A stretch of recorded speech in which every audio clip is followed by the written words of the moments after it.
Wait, ilang araw na lang. Pasko na.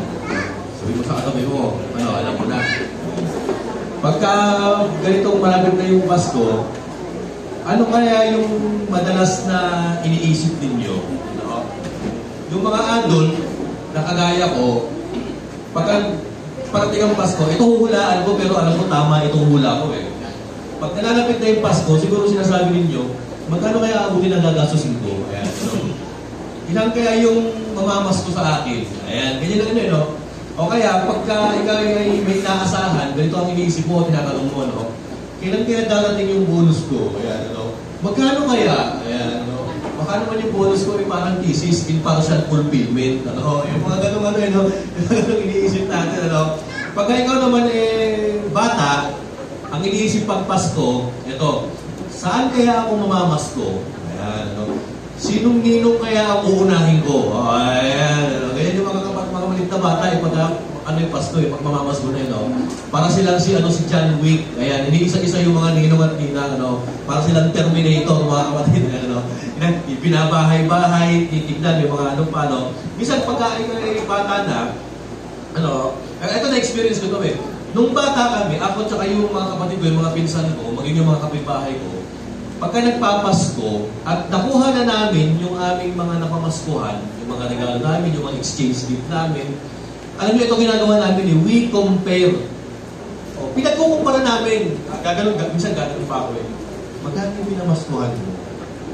Sabi nung kapitbahay ko, kaya yung kapatid ko, nakalimandaan ako. Ako 700. Ganun eh, no? Ano, tapos minsan pagka, yung mga bata, sol-sol yung mga damit.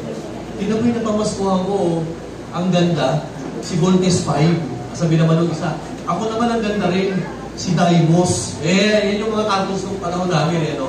Kinukumpara natin yung mga damit natin, yung mga regalo sa atin, minsan yung mga sapatos natin. Tingnan mo yung sapatos ko, ang ganda, umiilaw-ilaw, may tikid, ang ganda ng tatak.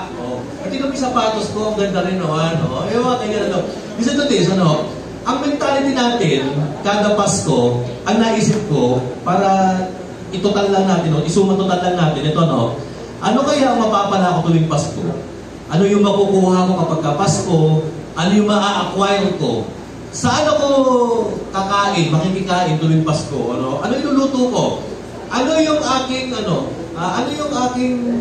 yung aking maibibigay kaya? No? Actually, karamihan ng mga iniisip natin tuwing Pasko, eto, puro pakabig, puro paakin, puro about us, puro selfishness, ayan, puro self-centeredness.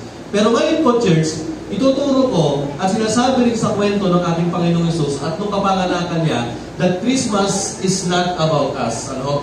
Minsan may mga tao na naiinis, bad trip pagka Pasko. Alam niyo ba kung bakit? Kasi wala silang natanggap na regalo. Wala silang natanggap na bonus. Kalahati yung bonus nila. Delay yung bonus nila pagka Pasko. Ang tanong, may karapatan ka bang magalit? Wala. Alam mo ba kung bakit? Pag Pasko ba, birthday mo? Hindi naman, di ba?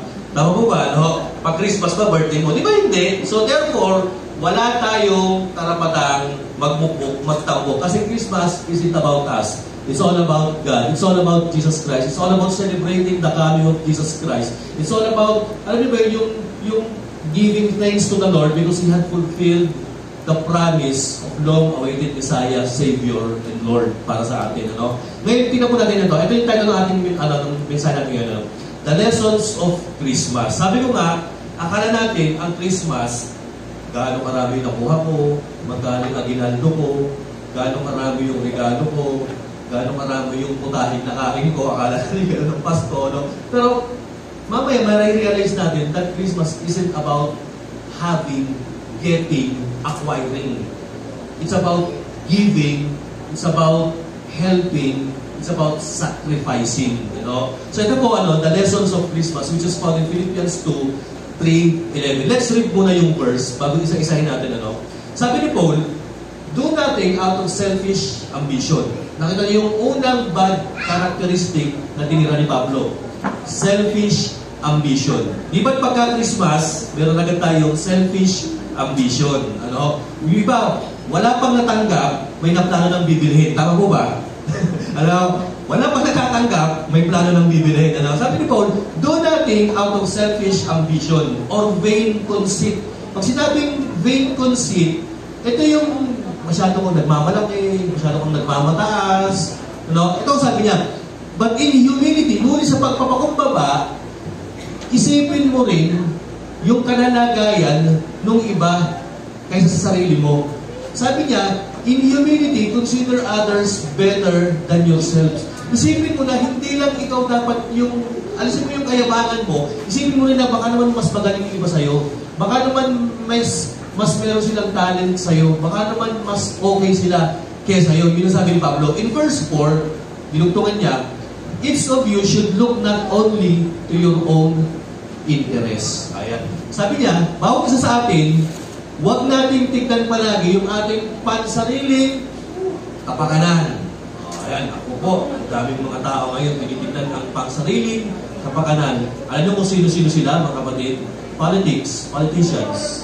Ayan, ang lapit na eleksyon, tinitignan lagi nila, paano ko mananalo, paano kung kakagito. Sabi ni Paul, hindi, huwag dapat yung pansariling kapakanan mo ang iniintindi mo. Tignan mo rin yung kapakanan ng iba. But also to the interest of others. And then in verse 5, para mas mapungol niya yung kanyang sinasabi doon sa verses 3 and 4, para mas alam niya mabigyan ng diin, ibinigay niya ang halimbawa si Jesus Christ. And particularly, yung halimbawa ibinigay niya kay Lord kung paano nag-incarnate, nagkatawang lupa ang ating Diyos na si Jesucristo. So ito sabi niya sa verse 5, your attitude should be the same as that of Christ Jesus. Sabi ng kanya ni Paul, dapat ang mindset nyo, ang ugali nyo, ang sinasapuso nyo, parang si Lord. Ano nga ba ang mindset, ang attitude ni Christ? Sa verse 6 to the following, hanggang 11, binanggit niya. Ano sabi niya? Who, being in very nature God, maliwanag, Diyos si Jesus Christ, did not consider equality with God something to be grasped. Ibig sabihin, hindi inangkin o hindi inari ni Jesus Christ na kapareho siya ng God the Father, ng Diyos Ama. Hindi niya inari na magka-level tayo. Alam niyo ba kung bakit? Kasi listen to this, bakit mo aariin ang isang bagay na nasa iyo na? Yan ang pwede ni Paul Bakit si Jesus Christ, ikaw kung sino pa niya equality yung sarili niya, samantala, ganoon naman talaga yung situation. Bakit ka mag-go after sa isang bagay na possess mo na? Di ba? So si Jesus Christ, ang maganda sa kanya, bagamat He is in very nature God, did not consider equality. Baga okay lang, sige, na magkatawang tao ako, okay na mabuhay ako, okay lang na ipanganak siya sa sapsapan, maging baby, maging vulnerable. In verse 7, ito po yung karugtong, ano yung ginawa niya? Hindi niya kinonsider yung sarili ng Diyos. He made Himself nothing. Kumbaga, naging tao, ano pa sabi? He took the form or taking the very nature of a servant. Nung naging tao siya, hindi siya tao na astig, cool, mayaman, talagang maraming followers, maraming fans, sikat, celebrity. Hindi siya nagpakaganon Ano ginawa niya naging tao siya? Binaba pa niya. He take the very nature of a servant and being made in human likeness. Pero yun, nung naging tao siya, naging servant, hindi naging celebrity, hindi naging sikat, hindi naging aristocrat, hindi siya naging ganon. Sa verse 8, karugtong, sabi niya, and being found in appearance as a man, He humbled Himself and became obedient to death. Nagpakababa at naging masunurin maging sa kamatayan. At yung kamatayan na sinabi niya, hindi lang ordinaryong kamatayan. Kamatayan sa cross. Pagka sinabing death on a cross, it is the worst kind of death penalty that ever happened in human history. Sa verse 9, therefore, dahil siya nagpakababa si Lord, God exalted Him to the highest place and gave Him the name that is above every name. Sa verse 10, that the name of Jesus, every knee, lahat ng tuhod, luluhod, sa langit at sa lupa, at maging sa ilalim ng lupa, verse 11, last verse, and every tongue confess that Jesus Christ is Lord to the glory of God the Father. Dito po sa nakita natin, sa binasa natin ito, dito po pinakita ng Bible o ng Panginoon yung pinaka-essence ng Christmas. So kabaliktaran pala yung ginawa ni Jesus Christ sa ginagawa natin tuwing Pasko. Kasi pag Pasko, ano yung matatanggap ko, magkano, ano yung matitikman kong pagkain tuwing Pasko. Ganun no? Si Jesus Christ, nung Pasko, nung nagkatawang tao siya, ano yung kaya kong ibigay, ano yung kaya kong i-sacrifice, ano yung kaya kong gawin, hanggang saan yung kaya kong sundin sa plano ng Diyos. Yun yung mindset niya, kapatid. Dito po, meron po ako nakita ng 4 na lesson ngayong Kapaskuhan. Isa, number 1, ito po, selflessness. O di ba kabaligtaran? Kailangan pag Pasko may damit ako, kailangan pag Pasko may regalo ako. Alam niyo, pag sinabing selflessness, ito ang sabi sa verse 6. Jesus did not consider equality with God.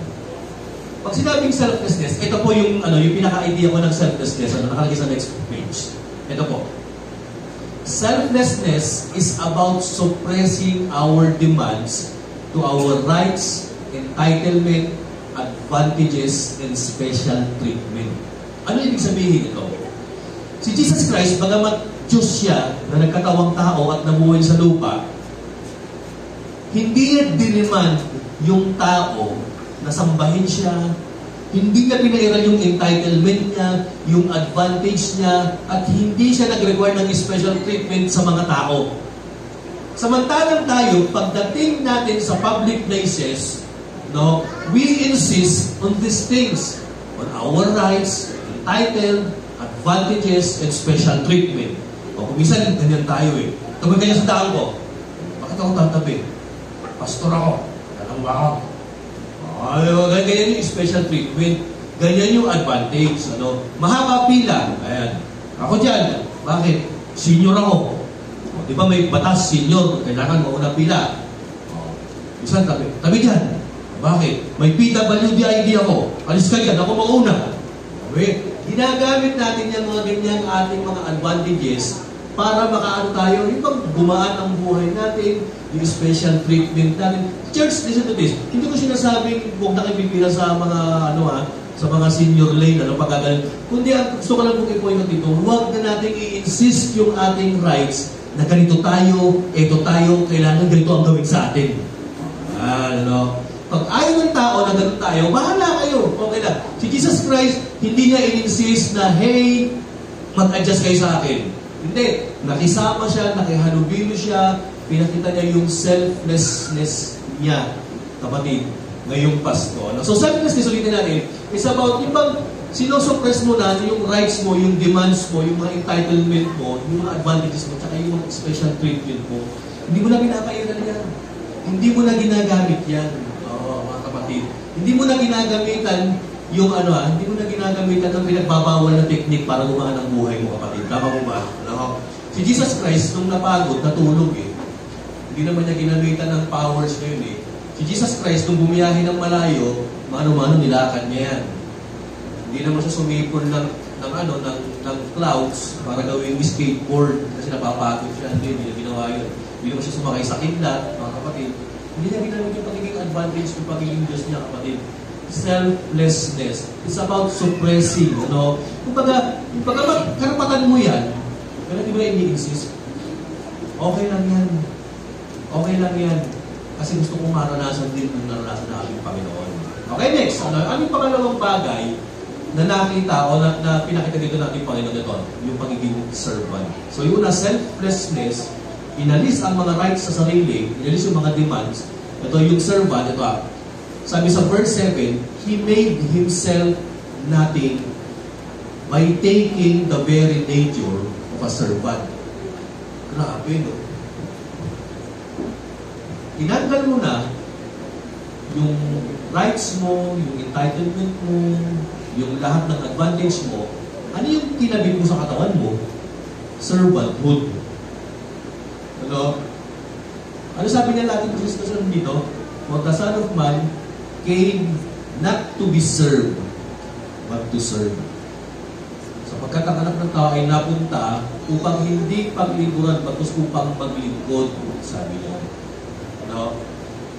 ito ang ayaw na ayaw natin pagdating ng Christmas. Gusto natin ng special treatment. Gusto natin ng nice service. Ayan, no?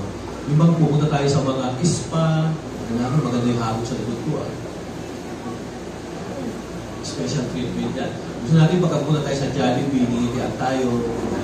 Kahit wala kang in-order, gusto mo hingitian ba, kapatid? No? Yun yung gusto natin kahit pupunta ka ng mga restaurant, para hindi kumain, para magpalamig, gusto mo pangitian ka. Hindi ka na kumain, gusto mo pangitian ka, no? Ayan, no? Gusto natin yung good quality service para sa atin. But actually, ito ang ayaw natin. We don't want to give quality service to other people. Alam niyo, ito prinis ko ito nung Christmas party ng mga bata ng mga kabataan. Sinabi ko yung mga kabataan, sabi ko, tignan niyo yung church. Tignan niyo, actually, ang ganda ng program nila nung linggo Oo. May mga games, may mga regalo. Yung mga regalo rin, may mga parapol sila, mga kapatid No? Maganda ng mga parapol ng mga kabataan dito nung linggo. May iPad, may tablet. Actually, ang parapol na rito, sabong bareta, joy. Totoo, practical merong parang may toothpaste pa yata, may sabon. Pero listen to this, ang chances sa kanila ito, kayo mga kabataan, sabi ko, napansin nyo ba, dinisign na yung church, tinugtugan pa kayo, may pagkain kayo, Jollibee na may spaghetti, tapos may sinahin pa nga, pinagsahin pa kayo. Tapos ginawa pa kayo ng program. Actually, yan ang essence ng pagiging servant. Yung mga, alam niyo yung mga adult dito, sinervisan nila yung kabataan, pinaglingkuran nila to the point that they made a nice Christmas party for the youth. Alam mo, chance sa kabataan, kayo naman youth, ano kaya yung gawin para sa church? Ano yung kaya mong gawin para kay Lord? Kung meron kang talent, kumanda ka. At sasabi ko sa kanila yung drummer natin, hindi mo makinakita yan, si King. Nung nag-upisang mag-drum siya, chubby yan, ngayon nangangayayat na sabi ko. Maghanap na kayo naman yan. Maghanap na kayo lang. Tulungan nyo naman na parang ito Gusto ko mag-drums. Gusto ko maglingkod sa church. Gusto ko si Jamie, kita nyo, kanta ng kanta, nagluluto, nag-iba na nga yung muli kakaluto ng buhok. Yung buhok niya, nag-iba na muli kakaluto. Tulungan nyo rin na kumanta. Yung mga teachers sa likuran, tulungan nyo rin, Si Kuya Ricky, nagkasakit na nga sa puso yan tulungan din naman. Kung parang, ano ba yung kulang sa church? Ano ba yung pwede mong gawin para sa church? Yung nag-ELC, baga hindi nyo nakikita yan, nag-iisa na lang yan, palitan din natin, tulungan din natin. Tingnan natin yung pangangailangan natin sa church. Actually, huwag lang natin tanungin, ano ba pwede ibigay sa akin ng church? Ano din mapapala ko sa church? Matutuwa ba ako sa mensahe sa church? Kikilabutan ba ako sa pag-aawi sa church? Hindi dapat ganun ang iniisip natin Ano yung kaya mong ibigay para sa church? Lord, ano kaya mong ibigay para sa iyo? Ano yung ministry? Ano yung meron ako na kayang gawin? Na gagawin ko, itutulong ko. Ganyan ang mentality ng pagiging servant. Alam niyo, anong comment ka na ng servant, kapatid? Consumer. Kasi ang isang tao na mayroong consumer mindset, ito yung iniisip Ano yung makukuha ko? Ano yung mapapala ko? Ano yung matitake out ko? Ang mindset ng servant, nakapokus sa kapwa Ang mindset ng consumer, nakapokus sa sarili. Ang mindset ng servant, ano yung pwede kong itulong? Ano yung pwede kong ibigay? Kung wala man akong pera pwede ibigay, pwede akong mag-say a little prayer. Pwede akong magbigay ng topic, encouragement, pwede akong magbigay ng magandang verse na pwede kong i-share sa kanya.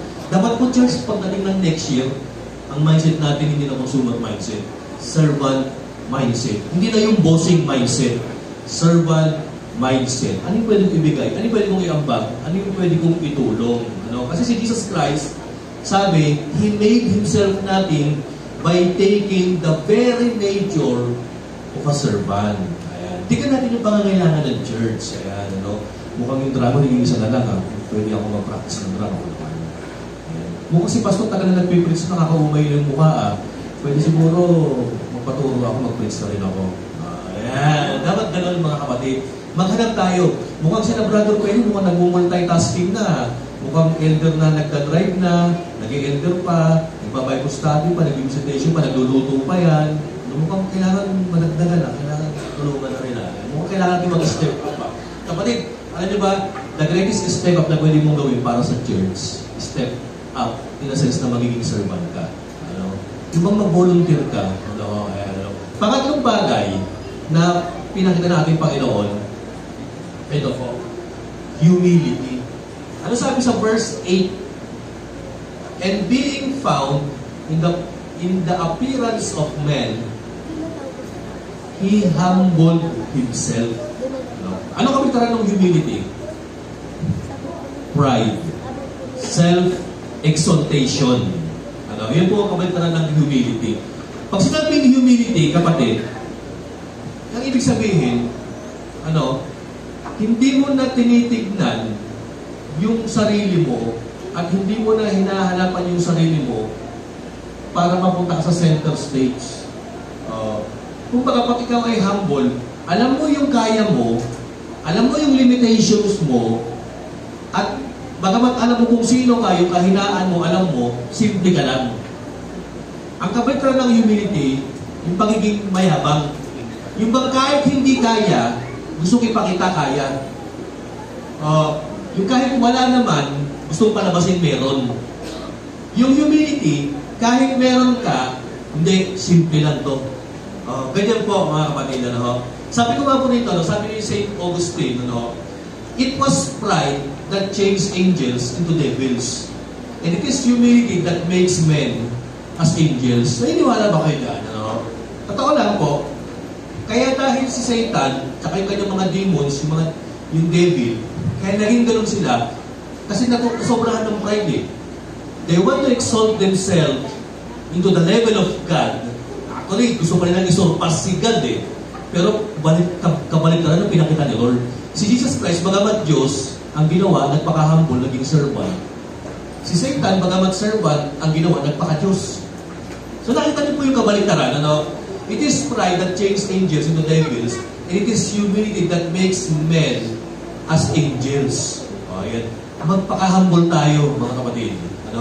Sabi ni C.S. Lewis, ang pinaka-definition niya ng humility, humility is not thinking of yourself less, but it is what? Less thinking about yourself. Ang papakumbaba raw is hindi mo naman daw binabalik yung sarili mo. Hindi mo lang palaging iniisip yung sarili mo. Yan ibig sabihin ng humility. Totoo naman po, mga kapatid. So yan, next, ano pa nakalagay dito? Tandaan natin, if you know who you are and whom you are, you won't get insecure. Pag alam mo kung sino ka, alam mo kung kanino ka, alam mo yung purpose mo, alam mo kung kaninong anak ka, you are a child of God, kapatid. You are saved by grace, saved by God, you are beloved, you are a disciple of God, hindi ka may insecure ngayong Pasko. Kung wala kang regalo, okay lang, nakapagbigay ka. Kung wala kang kinain, okay lang, at least nakadiet ka. Tama po ba? There are times, minsan, nagbabike ako, dumaan ako dyan sa may sakto tapat ng munisipyo kasi punta ako sa Pinagto. Nakabike ako. Sakto, traffic, nag-red yung traffic light. Paginto, dahil nakapaligid sa akin, mga naka-big bike Pagtingin ko sa kaliwa, ang motor nito, Aerox Sabi ko, buti ba ito may Aerox? Ako ba, Aerox, wala Pagtingin ko sa kabila, ako sa akin, media, big bike, boom, boom, mga ganun pa. Nakahit yung mga tao Sabi ko, bagamat maganda motor niyo, mas pumili ko sa inyo. Yung dalawang bike, hindi big bike bulok bike, mga kapatid. Alam mo, minsan naisip ko, ano kaya kung may ganyan din ako? Ano kaya kung pag ganyan din ako? Alam mo, sabi ko na lang, hindi Kaya ayaw ko magmotor kasi, mag-exercise ko itong bike ko Exercise ko to, tsaka pangalawang dahil talaga ayaw ko magmotor, wala talaga akong pambili.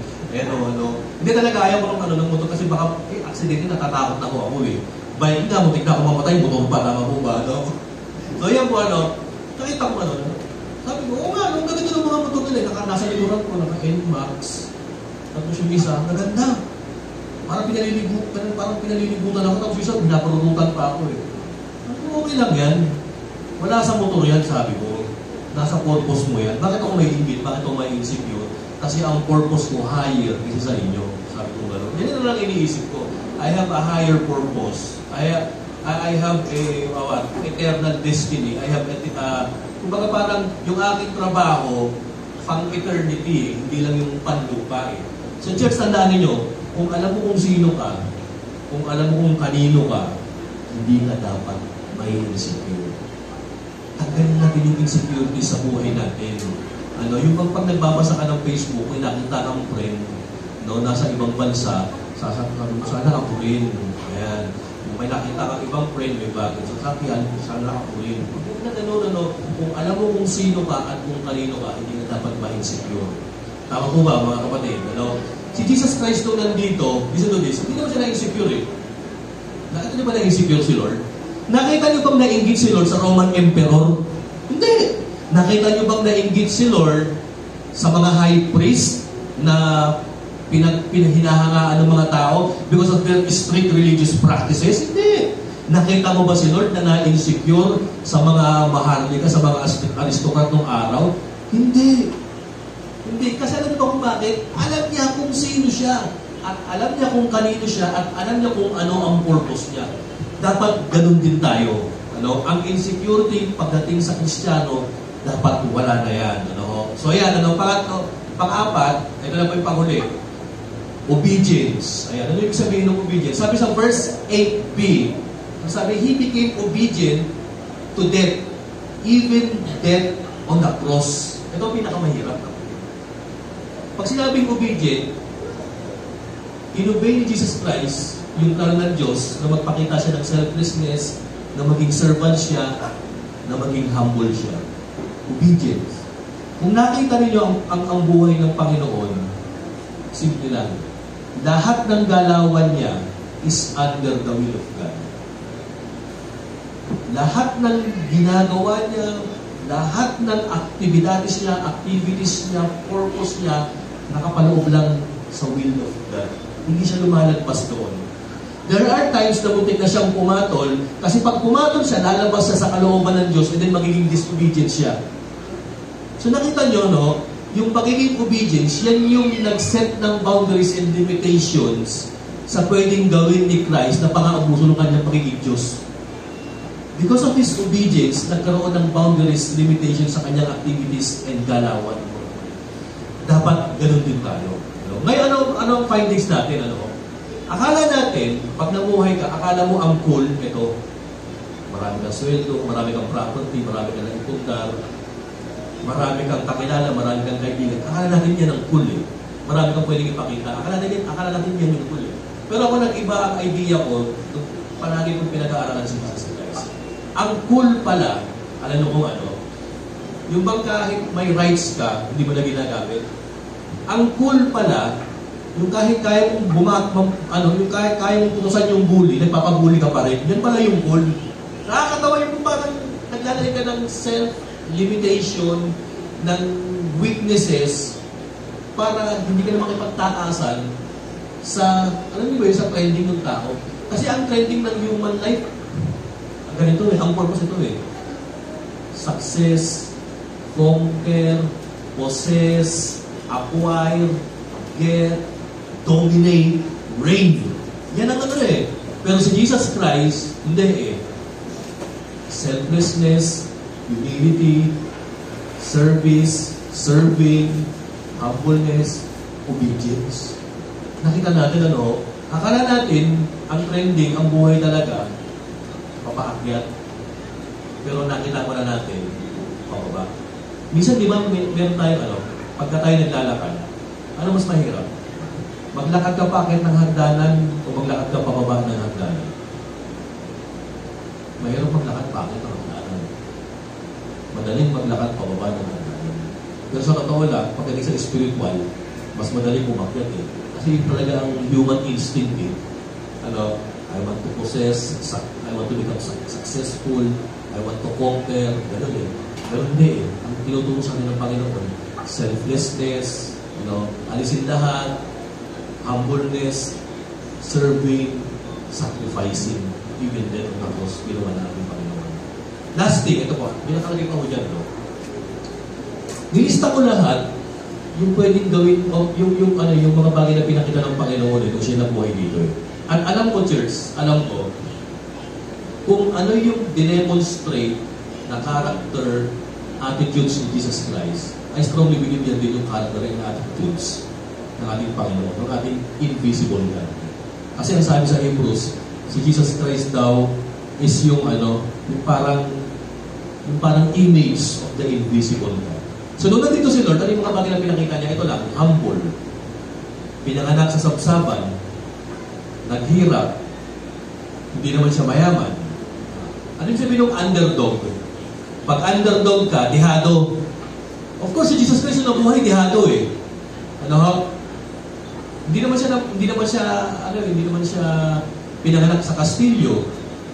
Ang nagpalaki sa kanya, ang naging guardian niya, gawin mo kabataan, walang experience. Si Joseph, si Mary, karpintero, ito yung underdog. Di ba't minsan underdog din ang mga Christian sa society? Wala tayong resources, wala tayong makinarya, wala tayong finance, pero pinupurso natin yung kingdom. We are underdog. Ito po, vulnerable. Ano yung sabihin ng vulnerable? Unprotected ka. Pwede kang i-attack kahit saan. Si Jesus Christ nung nabuhay, He became vulnerable. Vulnerable from what? Vulnerable from criticism, vulnerable from lies, vulnerable from gossip, vulnerable from persecution. Lahat na lang. Di ba tayo vulnerable din tayo, church? We are unprotected. Vulnerable tayo. Parang si Jesus Christ, Kaya pagka ikaw ay naiintriga, pinipersecute, okay lang yan, kapatid, Actually, meron akong bagong kasabihan ngayon, Walang, tandaan nyo, walang matuwid na Kristiyano sa isang matinig na chismis. Tama po ba, mga kapatid? Si Jesus Christ, din na nangyari sa kanya. Bagamat siya na yung pinaka-righteous na tao, pinutakti pa rin ng intriga. Pinagkama ng demonyo, pinagbintangang lasinggero, pinagbintangang matakaw, pinagbintangang tropa ng mga makasalanan, kung ano-ano mga issue binato sa kanya. Kaya tama habang tayo nabubuhay dito, we are vulnerable, kapatid. Vulnerable sa kung ano-ano mga issue. Ito yung pang-apat, approachable. Naging approachable siya. Kasi ang paniniwala ng tao ng araw, ang Diyos, hindi mo pwedeng tawagin Father, hindi mo pwedeng sabihin Our Father, hindi Nung ipinanganak si Jesus Christ, tinuro niya. Meron tayong connection with God through Christ. Naging approachable ang Panginoon. Ito yung pinakahuli, courageous. Ano sabihin ng courageous? Courageous si God in a sense na He sent His Son, Jesus, alone, na naging tao na buhay at harapin ang cross. So if Jesus Christ was humble, underdog, vulnerable, approachable, courageous, dapat yakapin natin ito. Dapat ipamuhay natin ito. Na bagamat vulnerable tayo, tuloy ang buhay. Na bagamat underdog tayo, tuloy ang buhay. Na bagamat inuutos ng Panginoon na maging humble tayo, tuloy ang buhay. Natatawa na lang ako minsan, si Julia kasi, dalawa yung kanyang pinapasukan Sa isa yung special, yung isa yung mainstream, nasa kinder 2 na siya So ang usapan namin nung teacher doon sa kinder 2, kailangan susunduin siya ng mas maaga, 2:30. Isang araw, nalik kami ng sundo Parang alas 3 pasado ko na nasundo si Julia nakasalubong ko na yung mga parents, sabi sa akin, ay, si Julia naiwan sa classroom. Pero meron pang sunod na klase. Nalate ako. So, pagpasok ko, yung teacher, nagalit sa akin. Daddy! Bakit daw ang ganyan kayo? Nakasitin na nga lang yung anak ninyo, late nyo pasunduin Di ba sinabi ko naman sa inyo, dapat 2:30? Di ba usapan natin ito? Alam mo sa ibang nanay nandun din na nakikita na ginanon ako. Hindi lang sabi ko na lang, sabi po, teacher, pasensya na po. Sa susunod po, hindi ko na po uulitin. Di pag-alis namin, ni Julia, medyo naiis ako Pero naisip ko, natatawa na lang ako Napagalitan ako, kahit pastor ako, sabi ko. Kasi ang sarap din pala pagka ganun. Cool ka lang. Yung bang hindi ka pumatol, Pero natatawa ka eh. No? Yung ang sarap eh. No? Parang, ganito siguro yung ginawa niyo nangyari kay Lord. Yung binuraan siya sa mukha, binura siya, binaliit siya. Sabi ko, Lord, cool pala yung gano'n. Yung bang matatawa ka na because hindi ka bumaba sa level ng gano'n. Ano, yung ba't ang sarap nung gano'n eh. No? Yung mga kunyari, pulis ka, binura ka nung binura ka nung Red Bulls. Hindi na alam, pulis ako. Hindi ka na alam, general ako. Parang ganyan si Lord eh. Kaya kasi si Jesus Christ na masabi nila nung siya nakapako sa krus eh. Panginoon, patawarin niyo sila kasi hindi nila alam yung ginagawa nila. Parang napagano na lang si Lord eh. No? Sabi ko, nagtatawa na kami ni Jay. Sabi ko, saan ka nakakita? Pastor, napagalitan, di ba? O, di wow. Sabi ko, tawa kami ng tawa. Pinagtatawa na lang din namin. Church, ano ibig sabihin ko nito? Huwag na natin i-demands na, hindi, kailangan dito ka, respect mo ko. Alam mo, i-bash ka, pagtawa lang, dapat hindi ka magagalit, hindi ka may insecure. Kasi alam mo kung kanino ka, alam mo kung sino ka. Tama po ba, mga kapatid? So dito na po tayo tatapos. Lastly, ayan, sabi ni Max Lucado, Jesus humbled himself. Ayan. Guru mo, ganda He went from commanding angels to sleeping in a straw. From holding stars to clutching Mary's finger. The palm that held the universe took the days of a soldier. Why? It is simply because that's what love does. Ang ganda nung sabi niya, yung pagkaka-write niya poetically. Pero mo, Jesus humbled himself. From commanding angels, naranasan niya matulog sa sapsapan. From maintaining the stars of the galaxies, naranasan niya maging baby, hawakan ang daliri ni Mary. Kita nyo, yung kamay na nakahawak na nagme-maintenance sa universe, yan din yung kamay na pinako ng mga sundalo. Bakit nangyari? Because of love. Because of love. Okay, next, sabi ko pa rito, conclusion. Handa po ninyo mga kapatid. The highest form of living is not getting, but giving. Akala natin, di ba sabi ko nga, pagkapatapos na yung Pasko, o nakapamasko na yung mga bata, akala nila ang happiest, ang nicest part of Christmas is counting all what you've got. Akala natin ganun eh. Counting all what you've got. Ililista mo, ito, naka-500 ako ron, naka-200 ako rito, naka-1,000 ako rito, naka-20 ako kay pastor. Ayan. Nagbigay ng face towel yung church.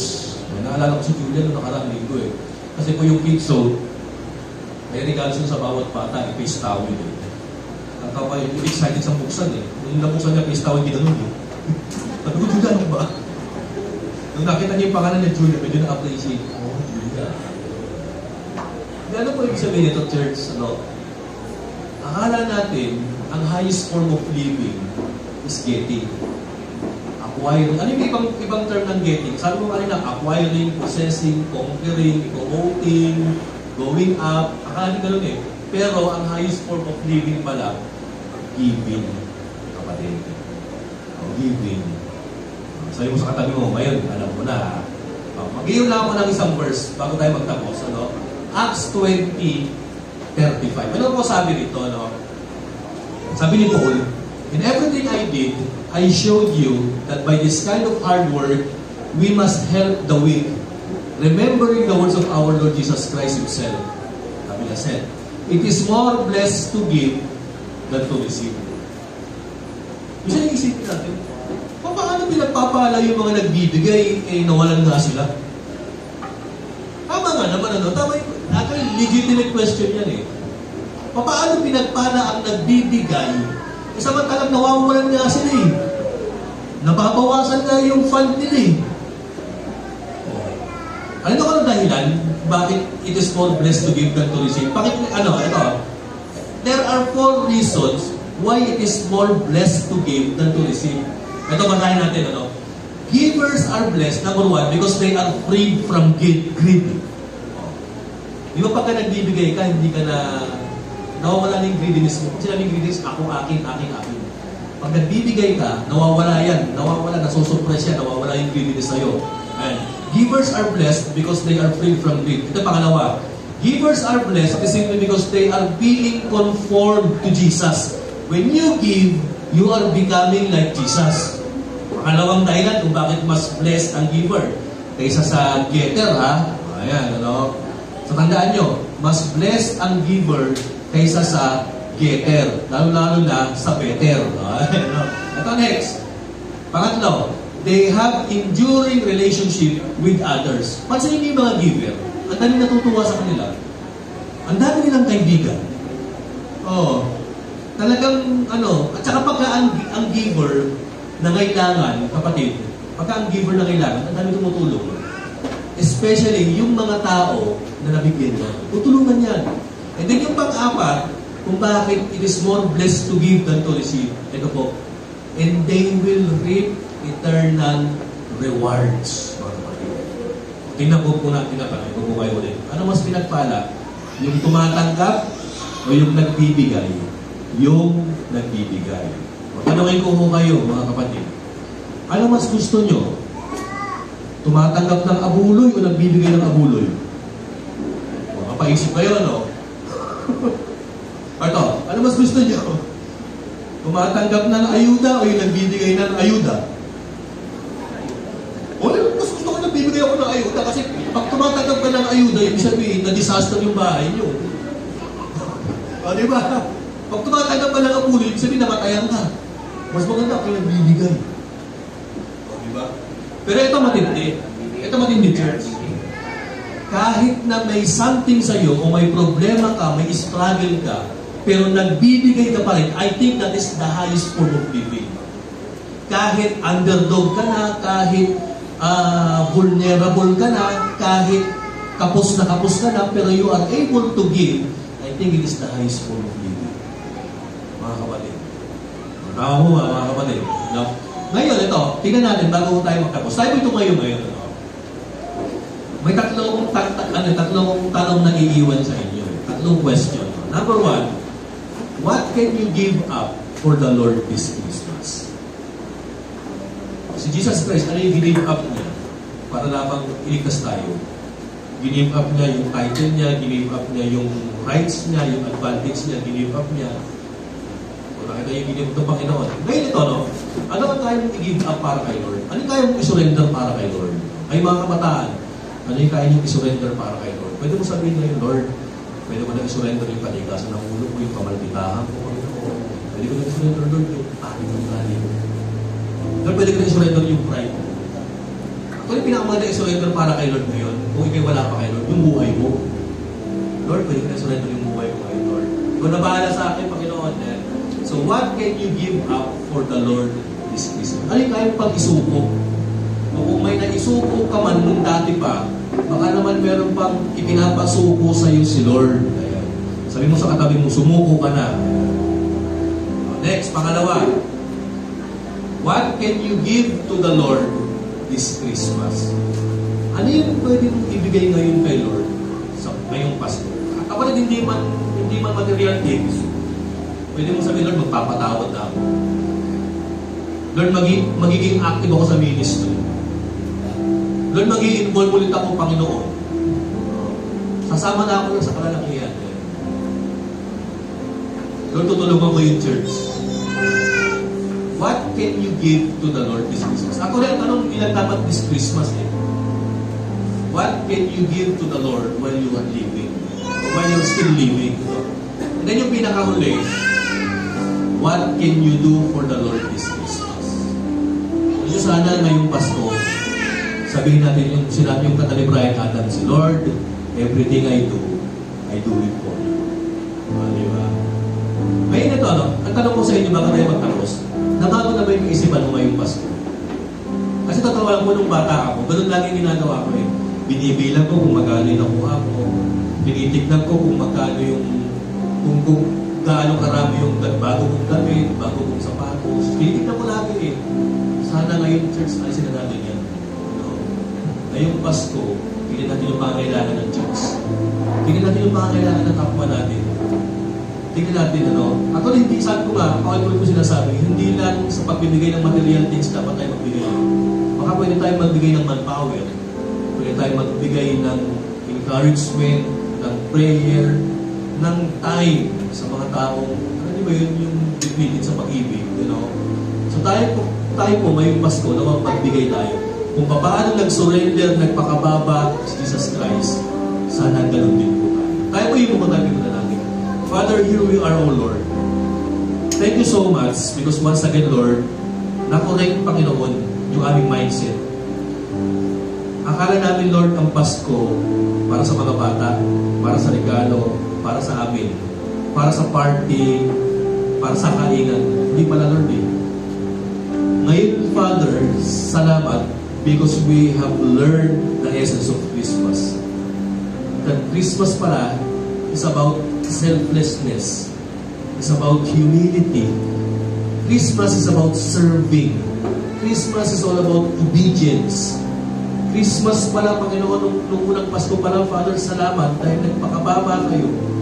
Naging vulnerable kayo, naging underdog kayo. At salamat, Lord, dahil nagtutugma, Panginoon, yung experience namin sa inyo. That we are underdog and vulnerable in this fallen world.